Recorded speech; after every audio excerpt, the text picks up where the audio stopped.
Spring 1861, Texas Panhandle. A lone widow stands on a frozen ridge, wind cutting like a skinning knife, watching a Comanche boy disappear into the same alkali mud that swallows horses whole. She could walk away. Every scar on her heart screams to walk away. But 3 years earlier, she already let one child die in her arms. And some ghosts refuse to stay buried. 3 days later, the earth itself thunders with 70 war ponies, and the most feared chief on the plains comes to settle a debt she never meant to create. What happens when a woman who has nothing left to lose suddenly becomes the only thing standing between two people ready to drown the frontier in blood? Stay until the last echo fades at Fire Crossing Pass, because the ending will leave you speechless. Drop your city or country in the comments, hit subscribe, turn on notifications. You won't want to miss how this story burns itself into legend. Spring 1861 hit the Texas Panhandle like a double-loaded shotgun, half winter, half hell. Snow still clung in the shaded cuts, but a freak southern wind had turned the flats into a skillet of cracking ice and alkali mud. The kind of mud that doesn't just suck boots off. It swallows a 1,200-pound horse in under 2 minutes and leaves nothing but a few bubbles and a bad smell. Folks who knew the country called it White Death. Folks who didn't know it were already dead. Evelyn Hart knew it. She had learned the hard way 3 winters earlier, when the same wind drove her little family south out of Missouri. Her husband Thomas took a bounty hunter's bullet meant for a Comanche scout. Her 3-year-old daughter froze stiff against Evelyn's chest before the wagons ever reached the Red River. After that, Evelyn kept riding west until the land ran out of people and the people ran out of mercy. She staked a lone cabin at the foot of Fire Crossing Pass, a red rock notch the Comanche used when the buffalo turned north. Most white folks said she was crazy. The Comanche already owned the pass and everything but paper, and paper didn't stop arrows. She didn't care. Solitude suited her. The only voices she wanted were the wind, the coyotes, and the ghosts she hadn't managed to outrun. The cabin was small, built low against the bluff so the wind couldn't get its fingers under the shingles. Inside, 1 room, 1 iron stove, 1 bedroll, 1 Spencer repeating rifle hanging on pegs above the door. Outside, 3 half-wolf dogs that hated everything on 2 legs, a corral with 2 Mustangs mean enough to match the dogs, and a graveyard of 2 fresh mounds she still hadn't found the strength to mark with stones. Every dawn, she pulled on Thomas's old buffalo coat, took the Spencer, and walked her trapline along the dry creek that fed the alkali flats. She needed the fox and coyote pelts to trade for coffee, salt, and gain 5650 cartridges. She needed the walk more, because when her body was busy, her mind shut up for a few hours. That morning, the wind came in hot and dry, carrying the smell of dust and distant lightning. The dogs moved uneasily, heads low, hackles twitching. Evelyn ignored them. She had learned to ignore damn near everything that still had a pulse. Half a mile out, the ground made a sound, like a giant boot pulling out of deep mud. A wet, sucking pop followed by a horse screaming the way only a horse can when it knows it's dying. Evelyn dropped to a crouch behind a stand of sagebrush, levered around into the Spencer, and waited. Nothing moved except heat ghosts and the slow swirl of alkali steam rising off the flats. Then she saw him. A boy, maybe 15. Comanche by the cut of his leggings, and the single eagle feather braided into his hair, stood waist-deep in a fresh blowout of white mud. His paint pony thrashed 20 yards away, reins dragging, eyes rolling white. The boy wasn't thrashing. He stood straight as a lodgepole, arms out for balance, watching the mud creep up his chest, the way a man watches a hanging rope settle around his neck. No panic, just acceptance. Evelyn's breath caught hard enough to hurt. She knew that look. She had seen it in her daughter's eyes the night the child slipped from warm to cold in her arms. The Spencer felt suddenly heavier than sin. One squeeze of the trigger, and the Comanche problem on her trapline would be solved forever. The boy's people had burned cabins, taken scalps, and driven off stock. Her own husband's blood still fed this same dirt, somewhere east of here. The mud reached the boy's ribs. A memory hit her like a club, tiny fingers going stiff against her cheek, the last breath fogging in moonlight. Evelyn cursed once, low and bitter, then slung the rifle and started running. She snatched up a fallen lodgepole pine branch as she went, thick as her thigh, dragging it like a lance. The dog circled wide, growling at the smell of Comanche, but obeying the sharp whistle that meant stay. When she reached the edge of the blowout, she drove one end of the branch deep into solid ground, planted her boots, and threw the other end toward the boy. "Grab it!" He looked up, black eyes steady as winter stars. For a heartbeat, she thought he would refuse help from a white woman. Then his hand clamped around the wood hard enough to whiten the knuckles. The mud fought back like a living thing, making wet kissing sounds, trying to keep what it had claimed. Evelyn braced her legs, coat ripping at the seams, teeth bared against the strain. Veins stood out on the boy's forearms. Inch by inch, he came forward until his chest cleared the surface and he could kick free. They both collapsed on solid ground, breathing like spent horses. The paint pony stood trembling 50 yards off, reins trailing. The boy sat up first. Mud caked him head to toe, but his eyes were clear.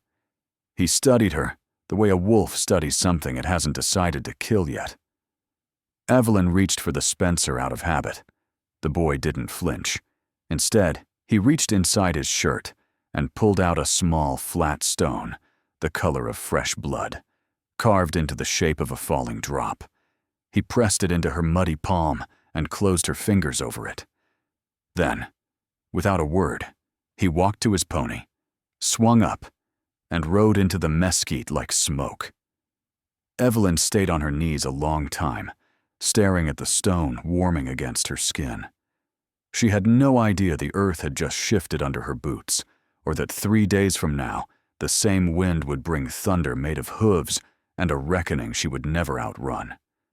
But the Panhandle never forgets a debt, and it was fixing to collect. The red stone lay in Evelyn's palm all the way back to the cabin, warm as a live coal, even after the wind turned knife cold again. She told herself she'd toss it in the stove that night, one more piece of Indian nonsense gone to ash. But when she unbuckled her belt, the stone slid into the pocket of Thomas's old coat instead, and there it stayed. 2 dawns later, she woke before the dogs did. Something felt wrong in the air, the way it itched under the ski, the way it does before lightning that never quite arrives. The dogs paced the porch, ears flat, refusing breakfast. Evelyn checked the Spencer, slid 7 fresh cartridges into the tube, and stepped outside. The Panhandle sky was the color of a fresh bruise. She followed the dogs down the trail toward the alkali flats again, telling herself she was only checking yesterday's traps. Truth was, the stone had burned a hole in her thoughts. She wanted to see if the mud had closed over the boy's tracks, if the earth had erased him the way it erased everything else. It hadn't. The blowout was still there, a pale scar 20 feet across, stinking of sulfur and death. Hoof prints ringed it, her own boot marks from 2 days ago, the pony's frantic scramble, and something new. A single set of moccasin prints coming in from the north, deep in the heel, light on the ball. Whoever made them had stood at the edge a long time, studying the story written in the mud. Evelyn crouched, touched one print. Still sharp. Less than a day old. A cold that had nothing to do with the wind crawled up her spine. She straightened fast, Spencer coming up smooth and easy, but the flats were empty except for heat ghosts, and the low hum of flies already gathering on the crust where the boy had almost died. Nothing moved, yet the back of her neck kept screaming that eyes were on her, patient as buzzards. She spent the rest of the day edgy, dogs shadowing her every step. When dusk bled out across the sky, she barred the door, banked the fire low, and sat with the rifle across her knees, listening to the wind worry the shingles like a dog with a bone. Sleep never came. Just after moonset, the dogs exploded in a frenzy of snarling. Evelyn was on her feet before the first bark finished, Spencer levered and ready. Outside, the night smelled of dust and horse sweat and something metallic she knew too well. Blood. She eased the door open a crack. 70 war ponies stood in perfect silence on the ridge above the cabin, black against the star-burned sky. No paint, no feathers rattling, no war cries, just the soft creak of leather and the occasional blow of a horse clearing its nose. They might as well have been carved from obsidian. At their front sat a man she recognized from Wanted Dodgers and Nightmare Whispers. Chief Broken Lance, the tallest war chief of the Kwahadi Comanche, the one who'd burned a path from the Canadian to the Pecos when the mood took him. His face was stone, under a single hawk feather. Beside him, straight-backed and clean now, sat the boy. Reigning Fox. The boy raised one hand, palm forward. Not a threat, a summons. Broken Lance nudged his stallion forward until he was 30 yards from the porch, close enough that Evelyn could see the old bullet scar that ran white across his left cheekbone. Close enough that when he spoke, his voice carried clear as a war drum. "White woman who pulls sons from the hungry earth," he called in English. "Slow as winter honey, my people have a debt. Debts are dangerous things on this ground. They grow teeth." Evelyn's mouth went dry. The Spencer stayed rock steady on the doorframe, but her heart hammered like a kicked hive. Broken Lance's gaze flicked to the dogs. They dropped belly flat and silent at one lift of his brow. Then his eyes came back to her. 3 days the wind carried your scent to me. 3 days my son lived because you chose not to let the mud have him. The Kwahadi do not forget. He dismounted in one fluid motion, every warrior behind him doing the same. 70 men hitting the ground at once sounded like distant thunder rolling closer. Broken Lance walked forward alone until the muzzle of Evelyn Spencer stared him dead center in the chest. He stopped just outside grabbing distance. "My son says you looked into his eyes and saw death already living there and still reached in." His voice dropped. "He says you almost walked away." Evelyn felt the red stone burn against her ribs like a brand. Broken Lance's eyes never left hers. "I need to know why you didn't." The night held its breath. Far off, a coyote yipped once and thought better of it. Evelyn Thumb worked the Spencer's hammer back with a click that sounded loud as a coffin lid. 70 warriors tensed, hands drifting toward lances and bows. She let the breath out slowly. "Because I already got one child's death on my soul," she said, voice raw as a fresh flayed hide. "Figured the earth could find its own damn supper this time." Silence stretched so tight it could have cut wire. Then Broken Lance did something no white man had ever seen him do. He smiled. Small, sharp, real. "Good," he said. "Then we talk." Behind him, Reigning Fox swung down and started walking toward the cabin, red stone glinting at his throat, like a drop of fresh blood catching moonlight. The reckoning had arrived, and the Panhandle wind shifted, carrying the smell of coming thunder and decisions that would bleed. The wind changed before sunrise on the 3rd day, blowing hard out of the south, hot as forge breath and carrying the smell of dust devils and old blood. Evelyn felt it slap the cabin walls like a warning hand. She had not slept. The red stone lay on the table all night, catching firelight every time she fed the stove, refusing to cool. She stepped onto the porch with the Spencer already loaded, and the dogs pressed tight against her legs, growling at something only they could hear. The ridge above the cabin was still black against the first bruise of dawn, but the ground itself was trembling, a low, steady drum that climbed up through her boot soles and settled behind her eyes. Then they crested the lip of Fire Crossing Pass. 70 riders, maybe more, moving in perfect silence, ponies placed shoulder to shoulder like a living wall of muscle and rawhide. No war paint, no screaming, just the soft creak of saddles and the faint jingle of silver conchos. They stopped in a single line, dust swirling around their horses' knees like smoke. At the center rode Broken Lance, hawk feather tied low, face carved from the same red rock as the pass itself. Raining Fox sat his paint pony beside him, shoulder bandaged under a clean buckskin shirt, eyes fixed on Evelyn with the same calm he'd worn while the mud ate him alive. Broken Lance raised one hand. The line halted as if the earth had swallowed their momentum. He swung down. Every warrior behind him did the same, boots and moccasins hitting the ground in one soft thunder. Then the chief walked forward alone until he stood 10 paces from Evelyn's porch steps.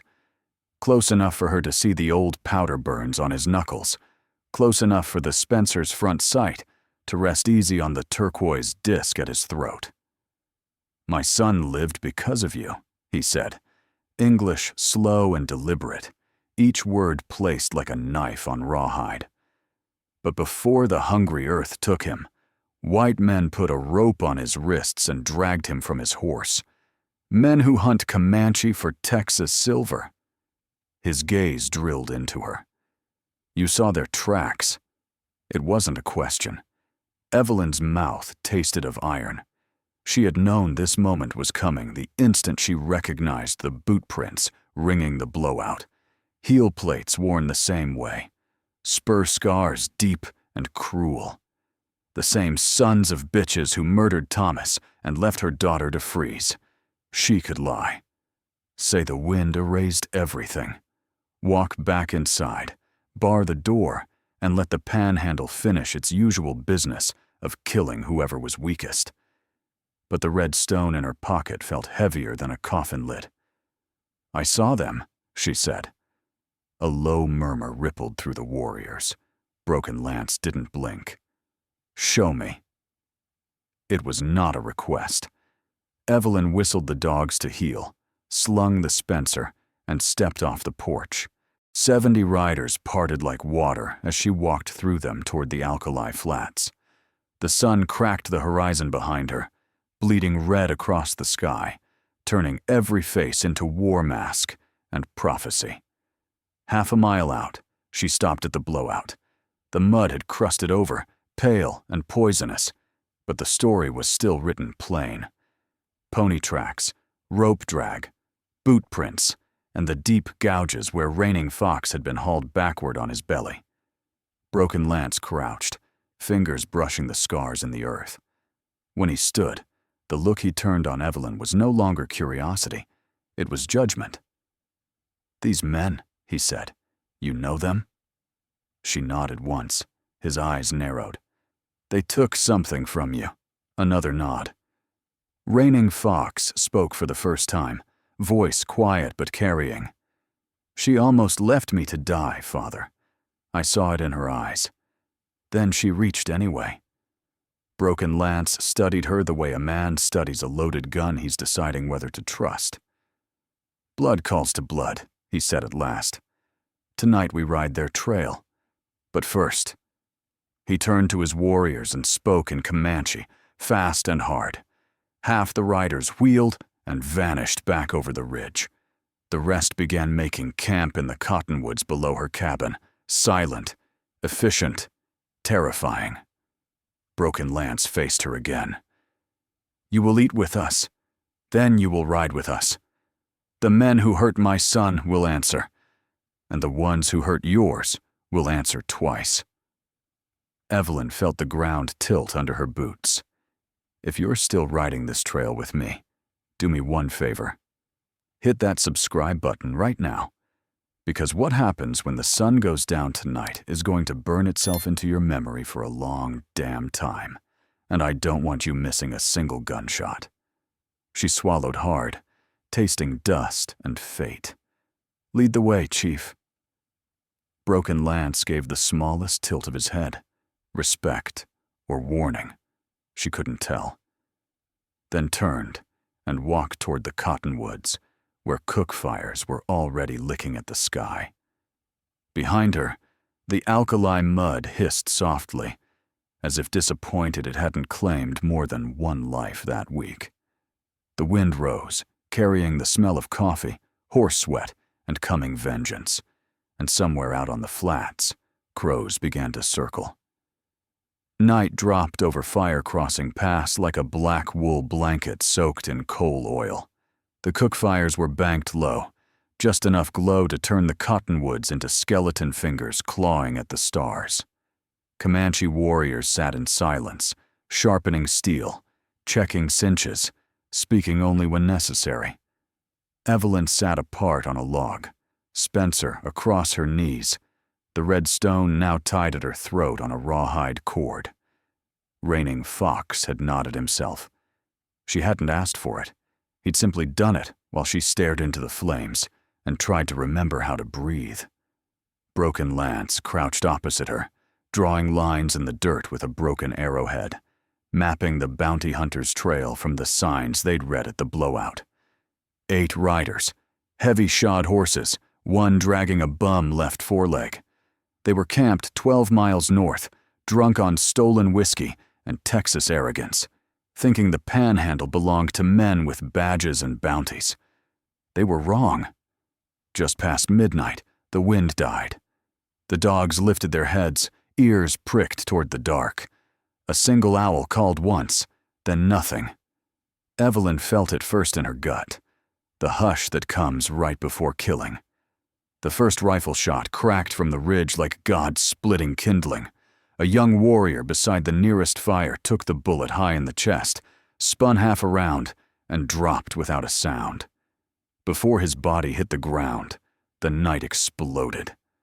Muzzle flashes stabbed the darkness from 3 sides, the sharp stink of burnt powder rolling downhill with the gun smoke. Horses screamed. Men shouted in English and Comanche, curses and war cries braided together. Evelyn rolled off the log, came up shooting. The Spencer barked 7 times fast, lever working like a sewing machine needle, and 2 shadows on the ridge jerked backward into the night. Around her, the Kwahadi flowed into the fight the way water finds every crack in a dam, silent, fast, lethal. Lances flickered, bows thumped, knives flashed pale in the firelight. She saw Reigning Fox sprint past, shoulder already bleeding again, dragging a Henry repeater he'd yanked from a dead bounty hunter's hands. A big man in a filthy duster loomed behind the boy, pistol rising. Evelyn's rifle spoke once more. The man sat down hard, surprised, then toppled sideways. Then she saw the face in the firelight, and the world narrowed to a tunnel. Milo Grant, the same bastard who'd laughed while Thomas bled out in the snow outside Springfield. The same voice that had told her, one less Injun lover won't hurt Texas, while her daughter turned blue in her arms. He stood 20 yards away, reloading a Sharps, grinning like this was Christmas morning. He saw her the same instant. "Well, hell, if it ain't the Widow Hart," he called, voice carrying over the gunfire. "Come to keep your red friends warm?" She started toward him, walking steadily through the chaos, working the Spencer's lever until the magazine clicked empty. Grant's grin faltered. He snapped the Sharp shut and brought it up. But Reigning Fox was already there, Henry roaring, and Grant stumbled, hat flying, blood spraying black in the firelight. Evelyn didn't slow. She dropped the empty rifle, drew the Green River knife from her boot, and kept coming. Grant tried to swing the big buffalo gun like a club. She ducked under it, drove her shoulder into his gut, and they crashed together over a burning log. Sparks exploded upward like a signal fire. Grant's beard caught, flamed. He screamed and beat at the fire with one hand while clawing for the colt on his hip with the other. She felt the knife find meat between his ribs once, twice, then lost count. Hot blood soaked her sleeve. Somewhere above the ringing in her ears, she heard Broken Lance's voice cut through the fight like a bugle. Enough. The shooting stopped as suddenly as it started. Smoke drifted lazily between the trees. Bodies lay scattered like broken dolls. The surviving bounty hunters, 3 of them, knelt in the dirt with Comanche lances at their throats. Grant wheezed under her, eyes wide, beard still smoldering. You're one of us, he rasped. Evelyn leaned close enough to smell the whiskey and fear on his breath. No, she said, and twisted the knife one last time. I stopped being one of you the day you left my baby to freeze. She stood up slowly, chest heaving, knife dripping. Around her, the Kwahadi watched in silence, faces unreadable in the dying firelight.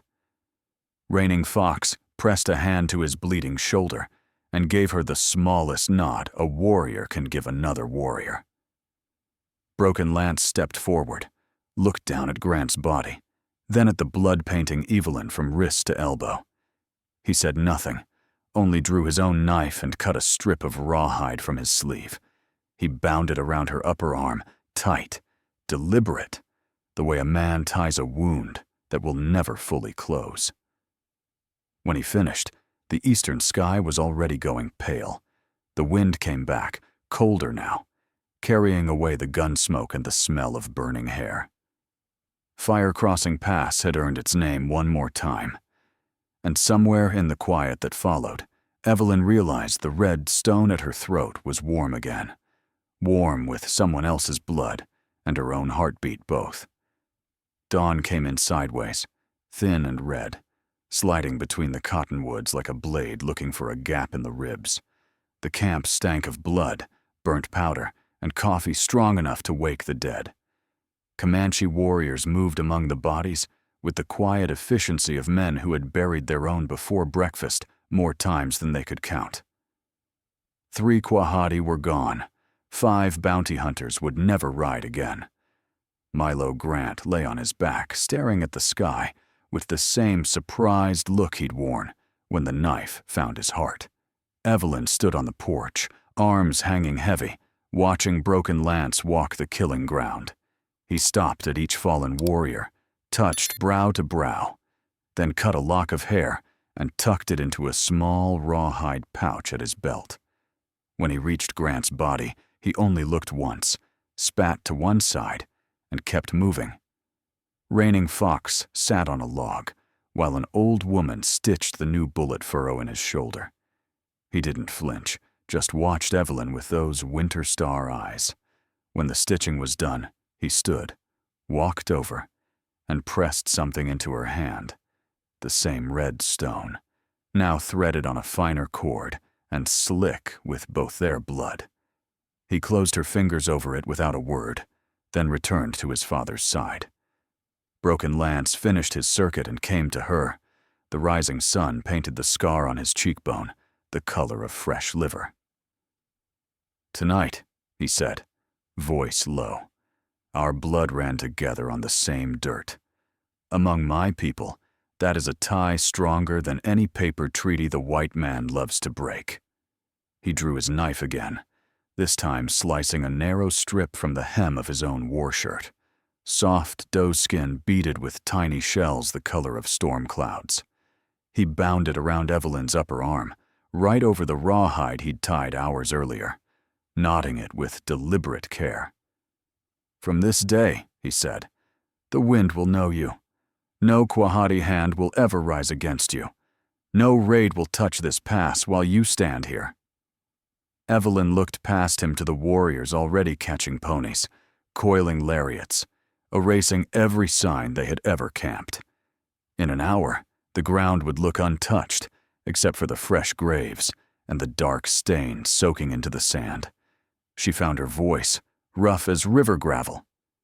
And when Texas sends soldiers, when the next bluecoat column comes up, the Canadians looking for scalps to hang on their lodge poles? Broken Lance's mouth bent, not quite a smile. Then they will meet the woman who pulled my son from the hungry earth and cut the heart out of the man who killed her own. Let them try. He turned to leave, then paused. You could ride with us. There is always room for a proven fighter.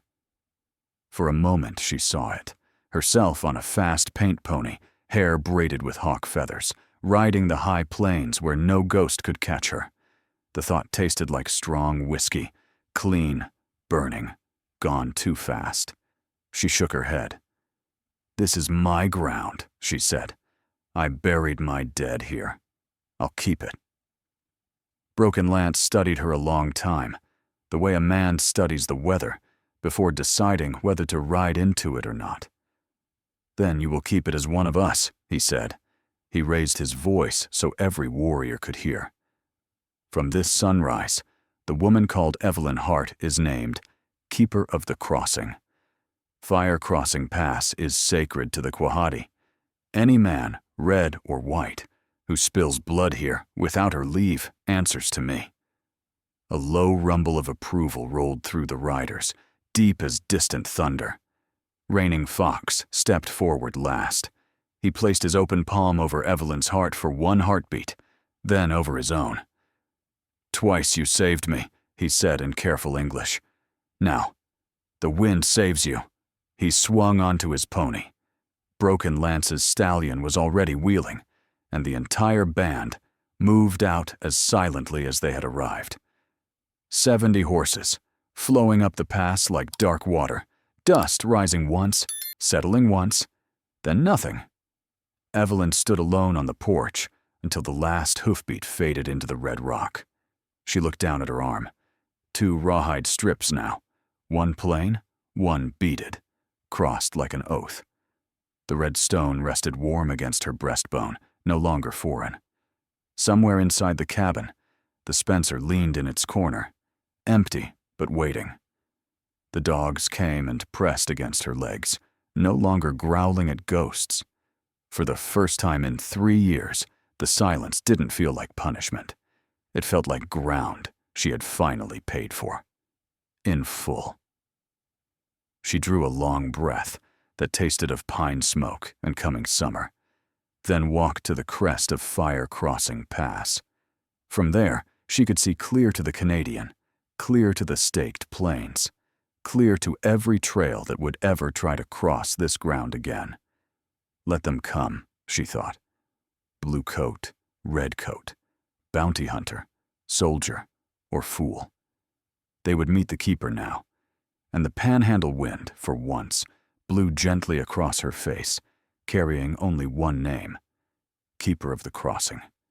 The dust has settled on Fire Crossing Pass, and one woman now stands where 2 worlds almost tore each other apart. Some stories end in graves.